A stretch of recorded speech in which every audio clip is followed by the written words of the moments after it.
जय हिंद प्यारे बच्चों। आज है संडे की पाठशाला और मैं आप लोगों के लिए लेकर आई हूँ आज एक कहानी। मज़ेदार कहानी है। कहानी का शीर्षक है पिताजी की सीख, है ना। तो हम शुरू करते हैं आज कहानी। एक गांव में एक मूर्तिकार और उसका बेटा रहा करता था। मूर्तिकार समझते हो ना आप, जो मूर्तियां बनाते हैं। पिताजी बहुत लगन से मूर्तियां बनाते थे। जब उनका बेटा धीरे धीरे बड़ा हुआ तो वो भी मूर्तियां बनाने लगे। दोनों पिता और पुत्र मूर्तियों को बनाने लगे। बेटा जैसे ही मूर्ति बनाता था, पिताजी रोज उसको उसकी कमियां बताता था कि यहाँ सुधारो वहाँ सुधारो, और बेटा उसको सुधार देता था। ऐसा करते करते बेटा मूर्तियां बनाता था, पिताजी भी बनाते थे। पिताजी बेटे की मूर्तियों में कमी निकाल के बताते थे और बेटा उसको सुधार देता था। ऐसा करते हुए समय बीतते गया और फिर देखा कि जो पुत्र था, लड़का था, बहुत अच्छी मूर्तियां बनाने लग गया, क्योंकि उसके पिताजी उसकी रोज कमी निकालते थे तो बहुत सुंदर मूर्तियां बनाने लग गया।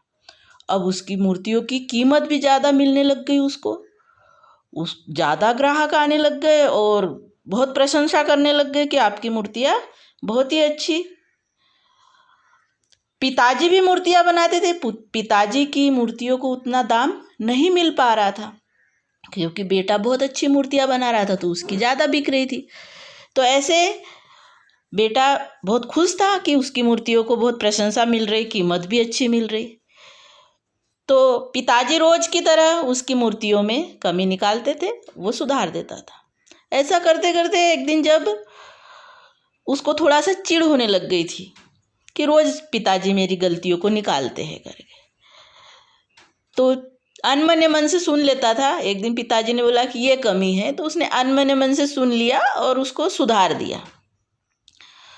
फिर ऐसा करते कुछ दिनों बाद फिर पिताजी ने गलती निकाली उसकी मूर्तियों में। इस बार पिताजी की बात से पुत्र चिढ़ गया। बोले हाँ ऐसा ही रहता, बोले तो आपकी मूर्तियाँ ज़्यादा कीमत में जाती। बोले मैं सर्वश्रेष्ठ मूर्तिकार बन गया हूँ, मेरी मूर्तियों को बहुत कीमत आ रही है और लोग भी बहुत प्रशंसा कर रहे हैं। बोले आपकी मूर्तियाँ तो कम दाम में बिक रही है और आप मेरी गलतियों को निकाल रहे हो। बोले अब मैं सर्वश्रेष्ठ हूँ, आप बोले अब मेरी मूर्तियों में गलतियाँ नहीं निकाल सकते हो पिताजी। तो पिताजी उसकी बात सुनकर चुप हो गए। दूसरे दिन से पिताजी ने मूर्तियों में गलती निकालना बंद कर दिया। कुछ माह बीत गए। लड़का मूर्तियां बनाता था, बेचता था। फिर उसने महसूस किया, पुत्र ने, कि उसकी मूर्तियों के दाम कम आने लग गए फिर, और लोग धीरे धीरे प्रशंसा भी कम करने लग गए। मूर्तियां बिकना कम हो गया। कुछ दिनों बाद ऐसा समय आया कि कोई बिना मूर्ति लिए भी चला जाता था, तो वह सोच में पड़ गया। फिर आया आखिर में थक हार कर पिताजी के पास। बोले पिताजी अब तो मेरी मूर्तियाँ बिकती ही नहीं है। बोले मैं तो सबसे अच्छा मूर्तिकार था। तो पिताजी धीरे से बोलते हैं, संयम रखकर, कि बोले मुझे पता था कि ऐसा ही होने वाला है। तो बोले आपको पता था? पुत्र बोलता है आपको पता था कि ऐसा होने वाला है, तो फिर आपने मुझे पहले क्यों नहीं बताया?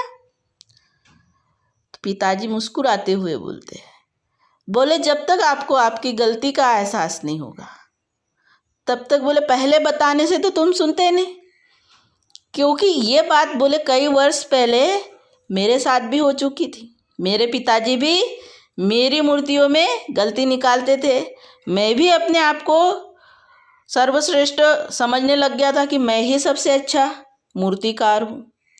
तो पिताजी ने भी मुझे मेरी यही सीख दी थी कि जब आप संतुष्ट हो आपके काम से, सर्वश्रेष्ठ हो आप, आपके काम से आप संतुष्ट हो गए, तो फिर आपका पतन वहाँ से शुरू हो जाता है। तो उस बात को आपको समझाया नहीं जा सकता, आपको उस बात को अनुभव कराया जा सकता है। तो यही सीख मैं भी आपको देते रहता था। अब पुत्र को अपनी गलती का एहसास हो गया कि मैंने पिताजी की बात की अवहेलना की, बात नहीं मानी उनकी। तो बोले पिताजी मुझे माफ़ कर दो, अब मैं आपकी बात मानूंगा, आप मेरी गलतियां निकालना, फिर मैं आप गलतियों को सुधार कर अच्छी मूर्तियां बनाऊंगा। तो आया ना बच्चों मज़ा?